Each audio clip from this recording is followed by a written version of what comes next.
Mangwanani akanaka mhuri yeZimbabwe, tinokuchingamidzai zvekare kune chimwe chirongwa pano paZim Facebook Secrets and Confessions. Tadzoka zvekare nemamwe mamessages. Regedzei tibva tapinda mumamessages edu atadzoka takakubatirai. Message yedu yekutanga yakamira sekudai so. Hanzi, hello mukomana Shimuri, say please post my story makavika uchitupa changu. Ininiwo ndiri murume makore handingatauri kuti ndine makore mangani because vanhu vanogara vaine macalculator mumusoro, vanokwanisa kuzocalculata kuti zvinhu izvi zvakaitika gore ripi. Baba vangu vainge vari judge muHarare, baba vangu vakazofa rufu rwakatirwadza. So this is how it all started. I'm using a ghost account mukoma. KKK musazotaura zita reghost account. These days you never know because ine AI yakati kuuya, maybe vanhu vanokwanisa kuzongoita guess my real name. Saka ndingazopinda busy nekuda kwezvakaitwa nababa vangu. But shungu dzangu dzazondiunza pano ndedzekuti ndikakwanisa kuti ndinge ndichiwana munhu anoita zvechivanhu kana kuti muprofita akatipa advice, maybe tinozotsvaka family yemukadzi iyeye. Even though we are Pentecostal, tinoenda kuchurch, but zvatiri kusangana nazvo, zvatakakura tichisangana nazvo, makwikwi zvakazonyanya kuoma mushure mekunge amai vashaika. Amai vedu vainge vari vekuMalawi, saka vaiva nezvavainge vachishandisa vachiita kudzivirira mweya wemukadzi iyeye uyo ainge achishungurudza baba, achitishungurudza zvekare semhuri. Saka zvinhu izvi zvakaitika pandainge ndiri form 6. Like it was really traumatic what happened when I realized my father vaipota vachipiwa mari, vaiti zviya kana kuri kunzi kunenge kuine nyaya yavanenge vachifanira kuti vange vachizoita preside over. Pamba paikwanisa kutosvika lawyer remunhu iyeye uyo wavanenge vachifanira kuti vange vachizotonga. Handizivi kana zvichiri kuitika, but makore iwawo mukoma, corruption munyika yainge yakanyanyisa, vanhu vachitsvaka kurarama, and my dad was already rich nekuda kwenyaya idzodzo dzekuti vaitodhila nemalawyers avo. Ndokusaka zvichinzi vane mari, kusungwa kwavo kunonetsa nekugara kwavo mujeri as long as politics is not involved. Munhu ane mari nyaya dzake dzinongotsikwa because kunenge kuine background deals anenge achitoitwa. So what happened mukoma, pane umwe mukadzi akatsikwa nebhazi. Mukadzi uyu paakatsikwa nebhazi ainge atori nepamuviri. Hanzi ainge achitotengesa chibage, saka akati amhanyira bhazi rainge ramira panzvimbo ipapo apo paainge agara achitengesa, sezvavanoita mavhenda kuti vakaona bhazi vanotanga kumhanya. Saka hameno kuti chii chakaitika, kuda akatukana nadriver webhazi here, hameno kuti vakazvifambisa sei, but baba vachitaura vakati ivo bus driver ainge ari wrong because akazongosimudza bhazi apa mukadzi iyeye ainge akamira pamberi pedoor rebhazi, and she got knocked over, akabva atsikwa musoro nebhazi. That is what happened.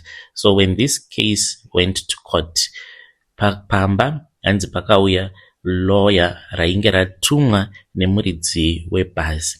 Asi nekuda kwekuti this case mukoma, it was something that was very controversial, baba vangu vakabva vati vainge vachazongoramba vachingopostpona that case until hama dzemufi padzinenge dzaneta nekuramba dzichingofamba dzichiuya kucourt.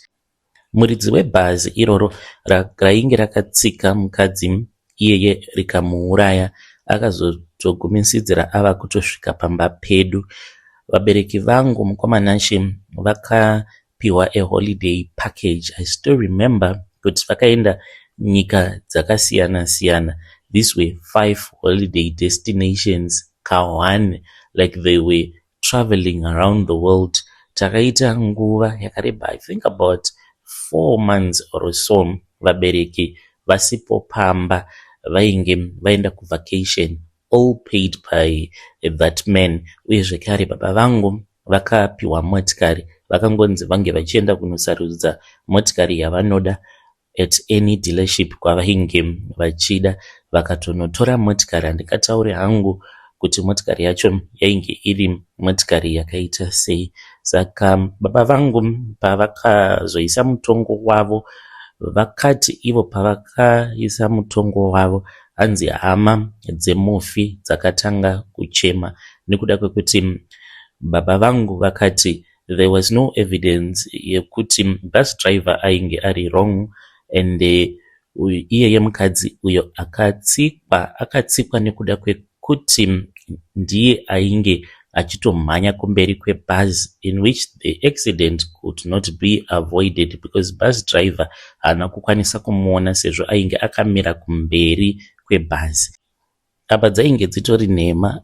Kunyange ivo baba vakatotaura vakati even though he gave that ruling, but vakatorwadziwa vachiona kuti vanhu vavainge vatsikirira vainge vari varombo, because ivo chavainge vachida ndechekuti pange pachizova nemutongo wekuti driver ange achizosungwa, uye zvekare semhuri vainge vachida compensation, but vakanyimwa compensation yavainge vachida nababa vangu, plus vaingovawo vanhu vainge vasingatokwanisi kuti vange vachibhadhara malawyer. Lawyer iro ravainge vakambotsvaka rikavabhadharisa rakazotogumisidzira rava kutodhila nelawyer remuridzi webhazi. So that family they don't even know, but ndo zvinoitika izvozvo kana uri murombo, kana ukada kuenda kucourt nevanhu vanenge vaine mari dzavo, unotoitirwa backroom deals pasina chaunenge uchimboziva. Saka nyaya iyoyo yakati yadarika, everything seemed as if it was normal, but pamba pakatanga kuitika zvinhu zvainge zviri very strange. My young sister akatanga kungoita sekunge anopenga, achinyora zita remukadzi iyeye uyo wandichati Rachel. My young sister Fiona aiti kana akamuka pakati peusiku aitanga kuscreama. It was so scary. Pamba pedu painge pava kutoita like a scene for a horror movie, because aiti akamuka mascreamiro aita, it would get so scary. Taiti kana tikamhanya tikaenda kuroom kwake, uchingobuda muroom mako waitomuona akatogara mupassage, ende zvaityisa because waiti kana wakamutarisa waitoita sekunge uri kuona kana demoni, the way that she will be sitting in the passage murima imomo. Maizoti kana mukabatidza light mukamubvunza kuti ko what is wrong Fiona, aibva ati ona Rachel uyo. Rachel ndamuona achifamba ari mupassage, anga achindidaidza achiti ndikuda kuenda newe ndige ndichinopinda newe muguva. So nekuda kwekuti vabereki vedu vainge vari vanhu vainamata, havana kumboita basa nazvo, but much vakangoti zvimwe kuda Fiona, she was losing her mind. They took her to the doctors, akatotanga kutonwa medication yevanhu vanopenga. Haana kuzoramba achienderera mberi nechikoro, nekuda kwekuti vabereki vangu vainge vasingadi kuti vamwe vanhu vange vachizviziva kuti my sister, she had this problem that she had, so she was being homeschooled. She never returned back to school until tichizouya kunoku kuAmerica. Ininiwo ndine zvandakazotanga kuona. This happened when I was preparing for my final exams. I was in the final term, ndiri form 6 kudaro. Nkomanashe nerimwe zuva ndakatogara ndichiverenga, because what I used to do is ndairara early, maybe 7, then ndoseta alarm ndomuka na1 ndobva ndachizotanga kuverenga. So I was reading, ndainge ndakaisa mabhuku angu pambedha, ndakatogara pachair at the edge of the bed. Ndakangotanga kungotya because ndainge ndakafuratira kudoor. ndakabva ndachizotendeudza cheya yangu ndikabva ndagara ndakazembera kumadziro, but ndakatarisa kudhoo ndichiverenga mabhuku angu, like ndainge ndichingofila kuti there is someone that is in the room, ndichingonzwa kutya, but I continued reading. Ndikaona kuti hazvisi kuita, ndikati maybe I was tired because ndaitamba futi bhora.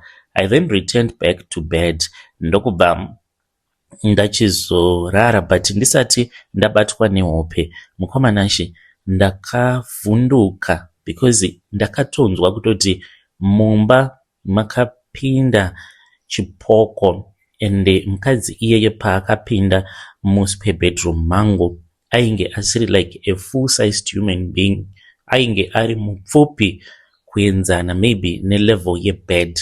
I felt handina kumuona, but it's like in my mind ndakatoona munhu achipinda mumba, but ndainge ndisati ndarara. It's like this thing zvakaitika mupfungwa dzangu, ndikatoona munhu akapinda akabva amhanya akauya padhuze nepamubhedha. Saka there was this other washing basket, it was a white washing basket, akamhanya akanowanda kuseri kwewashing basket. Mukomanachi ndakabuda mumuroom imomo ndichimhanya ndichitoridzawo mhere ndichiti mama uyai muone zviri kuroom kwangu. My mom then came with my dad, tikabva tachizoenda kuspare bedroom kwangu, vakatarisa vakati hamuna kana chinhu. Saka vakazongomwaya salt yemagodo, then ndikabva ndachizoenda ndikanorara neimwe sister yangu because I was too scared. I had never had such an experience in my life. It was so terrible and terrifying. That was the first spiritual encounter that I had ever had in my life. Baba vangu vakazotanga kurwara. Baba vangu vakanzi vainge vava neburi pamoyo pavo, and the way that he started to get so sick, it was sad. Mukoma, baba vangu vainge vaine muviri muhombe, but vakatanga kuonda. Ndingangoti within 4 months baba vangu vainge vaonda kusara vakaita a skeleton. So baba vangu nerimwe zuva vakangomuka ndokubva vatongoenda kukitchen vakanotora mushonga wemakonzo wainge uri mupantry, ndokubva vanwa mushonga iwoyo wemakonzo. Baba vangu vakabuda ndokubva vatanga kufamba. Saka ipapo tainge takabva kufamily house nekuda kwekuti kwainge kwava kuitika zvinhu zvinotyisa, plus pamba painge pakambosvika n'anga, ndiyo yakazoudza vabereki vangu kuti taifanira kuti tinge tichimbobva kufamily house. Takabva tachizotanga kugara kune imwe imba yevabereki vangu. Baba vangu mukoma komuka kwavakaita hakuna akavanzwa, ndokubva vachizobuda gate. Saka kwatainge tava kugara, it was close to the highway. Saka vakatanga kufamba mukomanashi, ndokubva vatongoenda muhighway. Vakabva vachizokomita suicide, ndokubva vamhanya kumberi kwetruck. Truck iroro rikavadhuma. Dzimwe motikari dzainge dziri kumashure ndo dzakazotofonera mapurisa because munhu wetruck akavatsika akavauraya, haana kumira, akatongotiza. Saka pane vamwe vakazviona zvose zvainge zvaitika kuti pane munhu ainge atsikwa netruck, ndo vakazotofonera mapurisa. Mapurisa akazosvika panzvimbo apa baba vangu ivo vaitozviziva kuti ndo zvavainge vachida kuita. Vainge vatori nekanoti kavainge vakanyora. Takazongoona pamba pava kusvika vanhu. It was around kuma 3 am pamba pakasvika vanhu, imbwa dzikatanga kuhukura zvisingaite tikamuka. Mama neimwe brother yangu vakaenda kugedhi because inini makumbo angu awa ainge akabatwa nechiveve. Ndava kuita sekunge ndisisina makumbo, saka ndaiti kana ndikasimuka ndikada kufamba ndaibva ndadonhera pasi.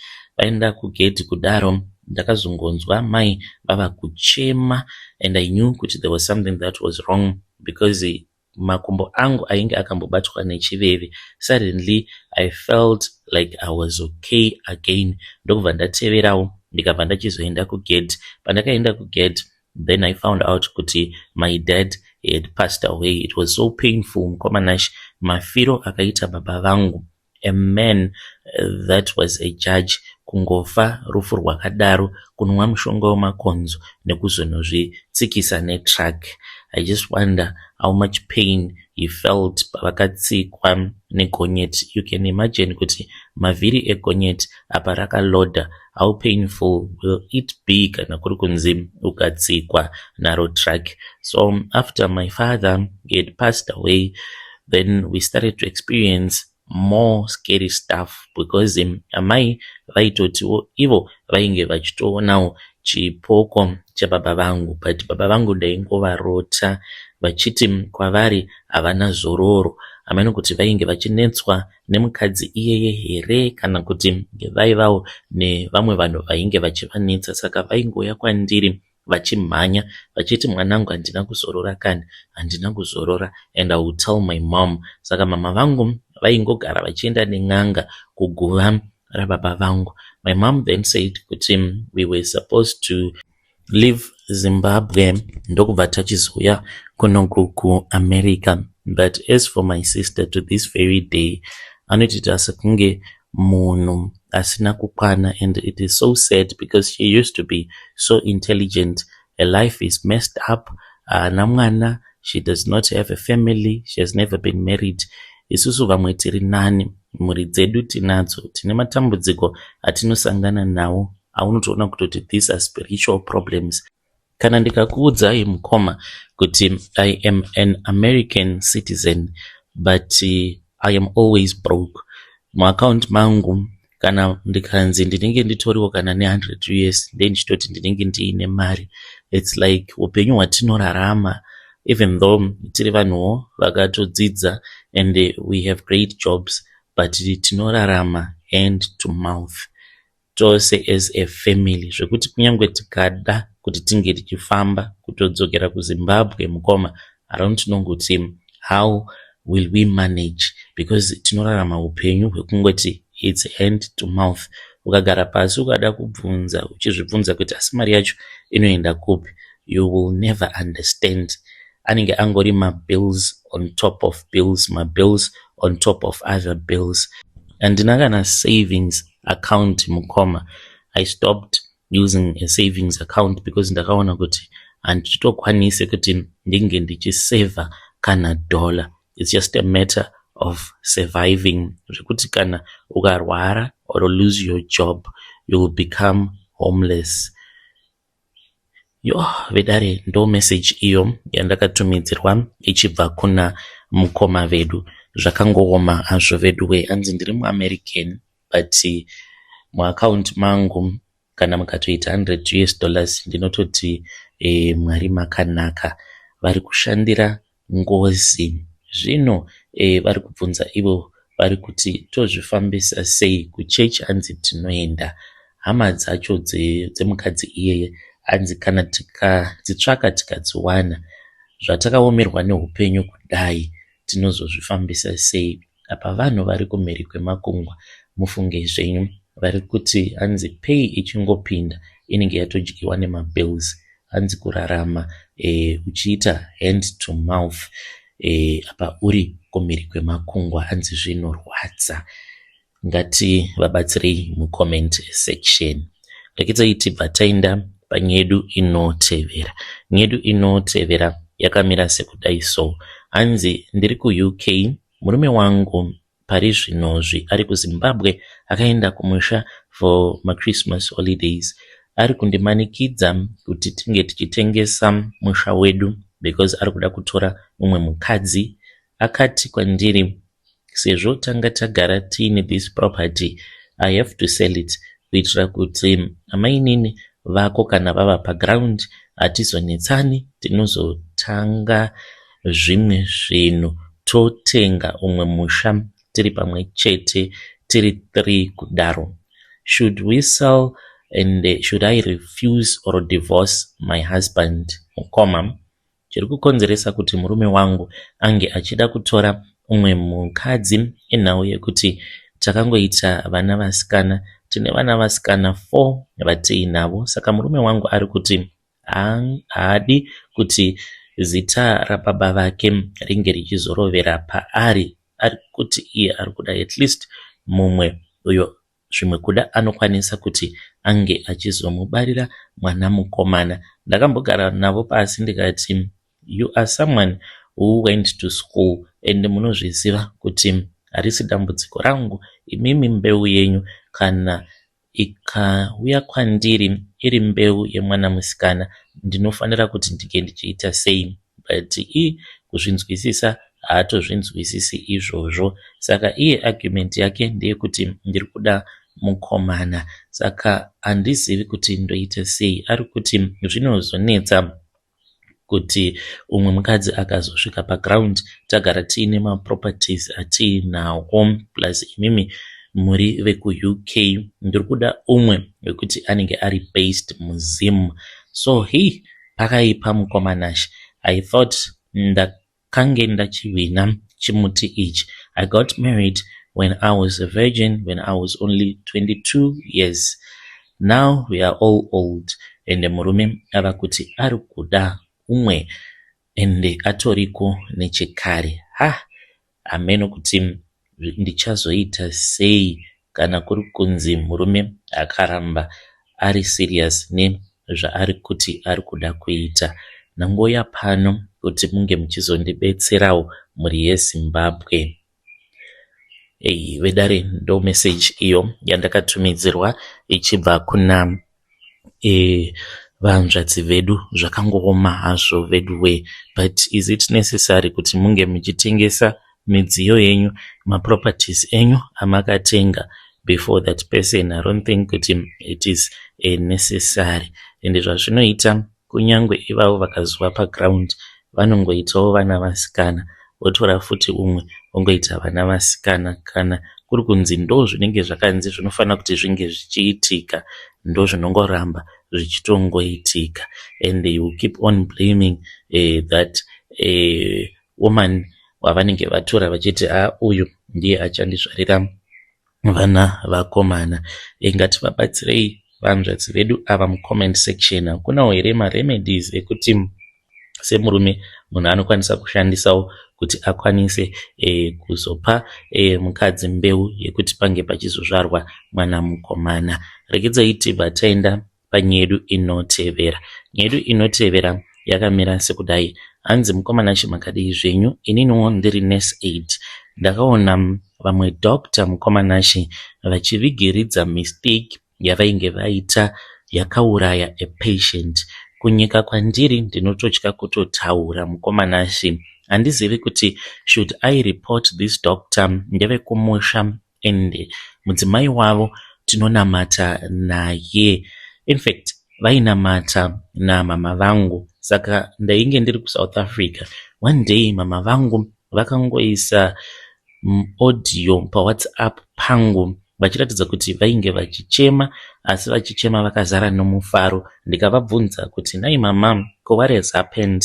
Ndainge ndava kutotangawo kuchema ndisinganzwisisi kuti chichinge chaitika. You know, when you have a parent and you are a single mom, kana ukangonzwa mubereki wako ava kuita sekunge ari kuchema pafoni, unotanga kufunga zvakawanda kuti kazi mwana pane zvaasangana nazvo kana kuti mwana ari kurwara too serious. Saka vakazondiudza kuti vainge vatumidzirwa message nevamwewo vakuru vekuchechi kuti painge paina vamwe amai vekuchechi kwavo avo vainge vafunga kuti vange vachivabatsira. Ndikati varipi? Then that was when pavakabva vachizondiudza kuti vari kunoku kunyika kwandava, kunoku kumhiri kwemakungwa, vakabva vachizoti vainge vachida kubatsira mama vangu nekuunza any of her daughter kunyika kuno kwandakazouya. Mukomanashi I celebrated on that day. Ndikati asi Mwari makanaka, ndainge ndaneta nekungorarama nemadays muSouth Africa nekungonzvenga mapurisa. Vakandiudza zvandainge ndichifanira kuti ndinge ndichizoita. Ndikaita nurse aid yangu ndikauya kunoku. So ndinoshanda nemurume wavo. I don't know kuti that mistake that he did, was it a deliberate one? Ndinototya kutorondedzera zvizere mukoma Nashe, and I know kuti it is criminal what happened. Should I report, keep quiet, or should I resign from that place ndotsvaka kumwe pekuti ndinge ndichishanda? Yo, vedare ndo message iyo yandakatumidzerwa ichibva kuna vanzvadzi vedu. Hanzi ndoripota here, ndoita sei? Ngatitaurei navo mucomment section. Vanzvadzi vedu ava zvakangooma hazvo vedu we. Regedzai tibva taenda panyedu inotevera.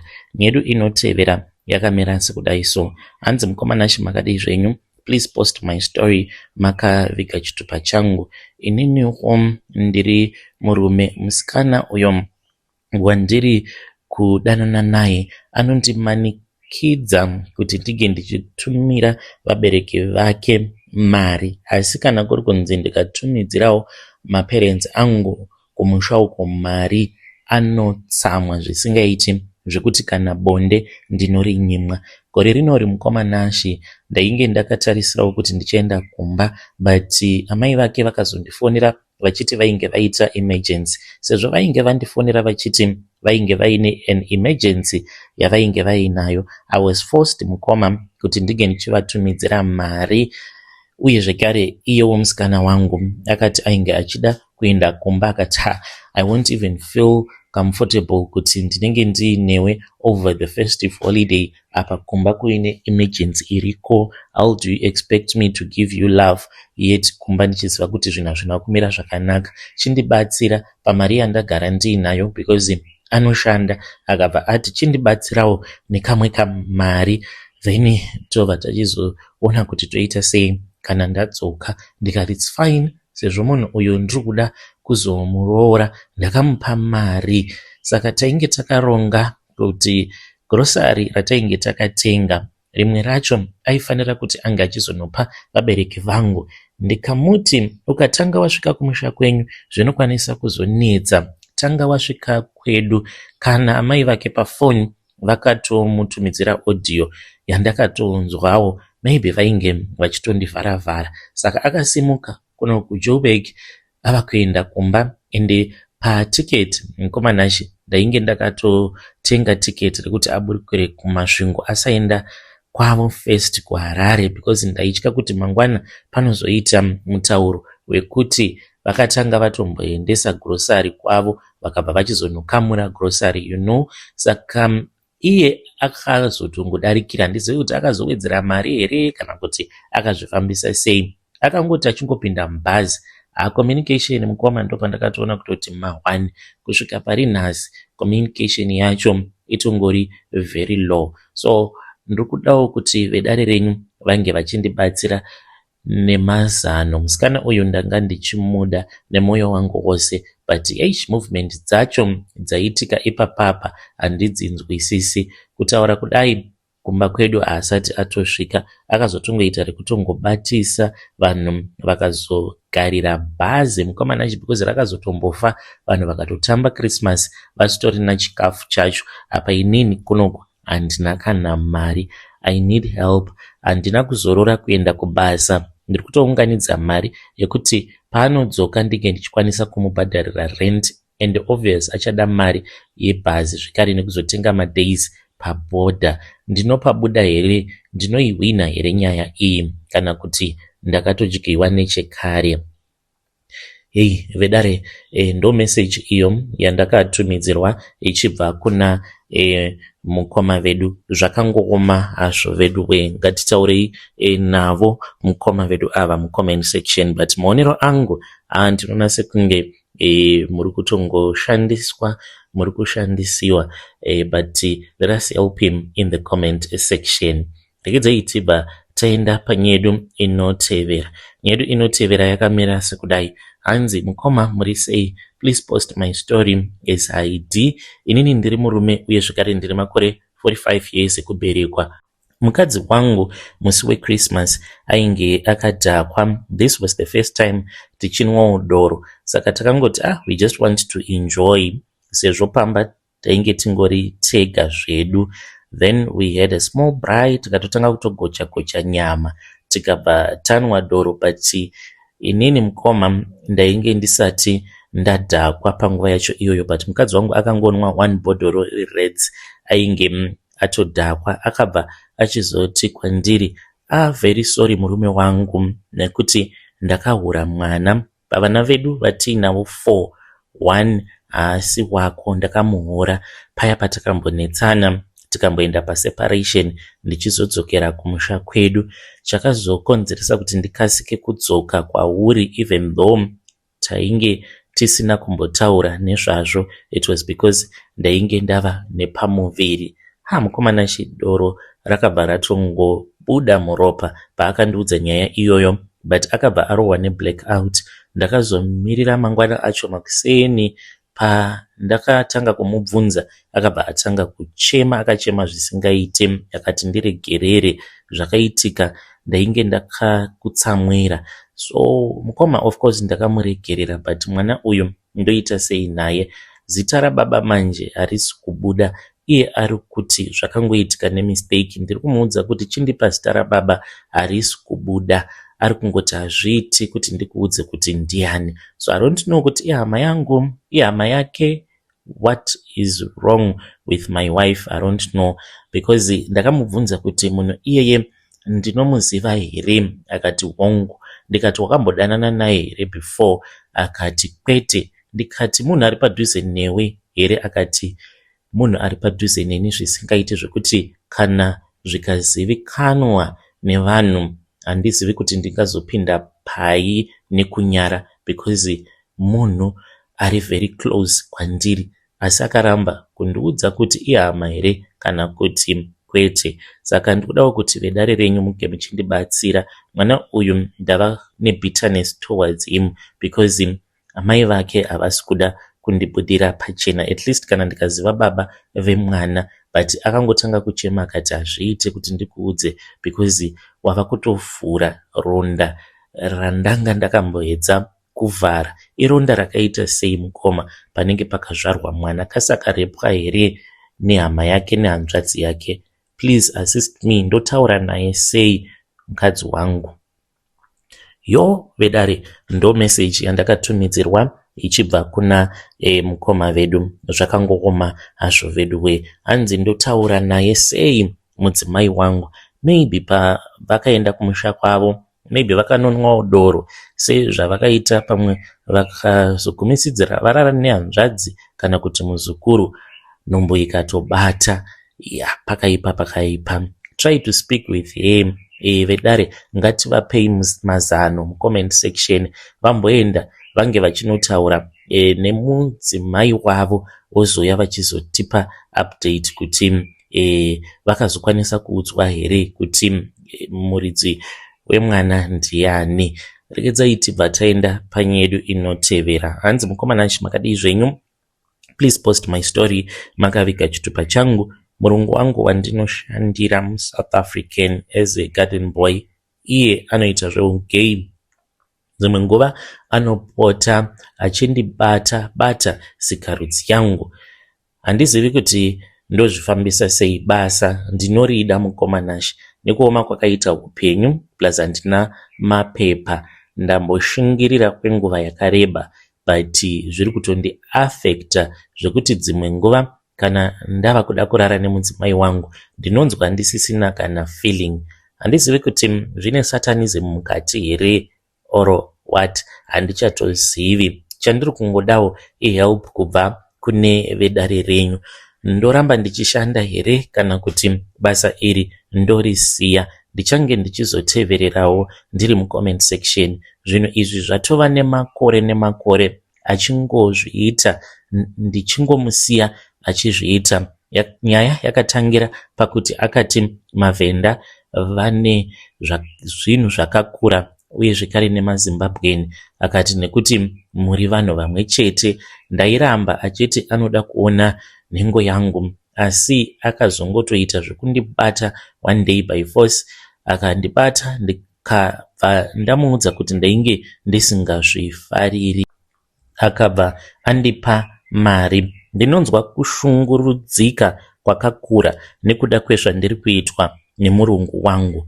I don't have anywhere to turn to. Mukoma, mudzimai wangu haatozvizivi kuti I am always going through all of this pressure, nekuda kwekuti ndinodawo kuti mhuri yangu inge ichiraramawo, ichidya, ichiguta. Ndichitaura nemi kudai mukomanashi, salary yandinopiwa on a monthly basis as a garden boy ndinopiwa 10,000. Motikari ndinayo, akaenda kuibuy cars akanonditengerawo ka small family car, ndo motikari yandinoshandisa, but I don't feel comfortable nekuda kwezvandinoitwa nemurungu wangu.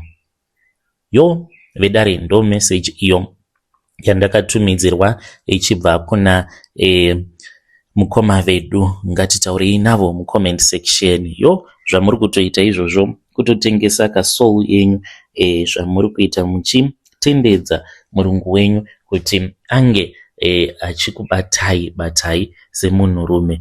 Yo zvakangooma hazvo vedu we. Ngativabatsirei mukoma vedu ava mucomment section. Regedzai tibva taenda panyedu inotevera. Nyedu inotevera yakamera sekudai. Hanzi mukomanashi makadii zvenyu? Please post my story makavigawo chitupa changu. Ininiwo ndakaona best friend yangu na pastor vachi withdrawa mari. Withdrawa mari yainge iri mari yavainge vaba, iri mari yechurch. Vakaenda vakanoshandisa mari iyoyo mumadhiri avo, but vakati vaisa mari kumadhiri, zvinhu zvavo hazvina kufamba mushe. Mari iyoyo mukomanashi yakazongoitwa cover up because after about 6 months mari yainge ichifanira kuti inge ichizoshanda. Handikwanisi kuti ndikuudzei kuti yaifanira kushanda chii pachurch, but zvakazoitwa navamufundisi nebest friend yangu zvakandishamisa. Pakazoitwa a fundraiser on that big Sunday. Mari mukomanashi iyo yavainge vakatora vakaidzosera, zvichireva izvo kuti vakaba mari muchurch twice. Handizivi kuti ndo zvitaura here. So far handina munhu wandanga ndati ndamboudza, including my wife. Chiri kunyanya kundibata panyaya iyi ndechekuti iniwo ndakazodya, ndakapiwa, it was $1,200 iyo yandakapiwa. Handizivi kuti ndoita zvokuita sei. I'll be following through in the comment section. Yo vedare, ndo message iyo yandakatumidzirwa ichibva kuna mukoma vedu. Zvakangooma hazvo vedu we. Hanzi pakazotoitwa foot another fundraising yekucover up mari iyoyo. Yo yazvakangooma hazvo vedu we. Let us try to speak with our brother mucomment section. Regedzai tibva taenda panyedu inotevera. Hanzi mukomanashi, iniwo ndakasungawo best friend yangu uyo akamboda kuitawo zve-social media. Akatomboacta madrama. Handingatauri hangu kuti akaacta madrama nani, but someone that is even popular. Achiti maybe kana akambonoactawo madrama anokwanisa kuzoitawo popular, but izvi ndo zvandakaita. Ndakamukumbira mari, saka ndakati ndainge ndichida loose change, ndokubva achizondipa mari yainge ine macoin. Ndokubva ndatora coin ndikaenda naro kuna madzibaba sezvavainge vakandiudza. Vainge vakati ndinge ndichigera vhudzi, but pakati pemagadziko vakati ikoko ndo kunoita. Ndikazvigera ndikabva ndachizovapa. Vakatora mucheka wewhite ndokubva vachizoubvarura, vakabva vachizoisa vhudzi riya necoin, vakaisa nemhiripiri uye zvekare vakaisa nemadota. Vanoti madota iwawo vakazanganisa neivhu rekumakuva. Vakandipa vakanditi ndaifanira kuti ndinge ndichizoenda kunozvicherera pamba pavo zvinhu izvozvo. Ndakazoenda pamba pavo mukomanashi. Mazuva ekutanga ndaishaya mukana wekuti ndinge ndichikwanisa kucherera zvinhu zvangu. Ndakazosvikapo pamba pacho pasina kana munhu, ndikapinda ndikatenderera ndichingoti gogogoi. Ndakabva ndachizotora pic. Ndatora pic ndakasarudza panzvimbo pandinoziva kuti hakuna anombofa akapadhiga panzvimbo ipapo. Ndokubva ndatongokanda zviya zvandainge ndapiwa namadzibaba. Mukomanashi akabirwa foni akatadza kuzopinda futi muakaunti make. Handingatauri zvakawanda, asi mukoma zvakabva zvatongovharana. Akamboedza kuda kuzvisimudzira zvekare but akazongoita give up. Ndakaona kuti iye ainge achida kutisiya kumashure but achienda kumberi. Vedare ndo message iyo yandakatumidzirwa ichibva kuna vanzvadzi vedu. Zvakangooma hazvo vedu we. Pano umwe akambozvitaura akati neFacebook iyi vanhu vachazogumisidzira vava kuroyana chete nekuda kwekuti vanhu vari kuita mari. Strange things indeed they do happen in this world. Ngatitaurei nezvayo nyaya iyi mucomment section. Komanaka pakaipa. Ngatisanganei zvekare mune zvimwe zvirongwa zvinotevera.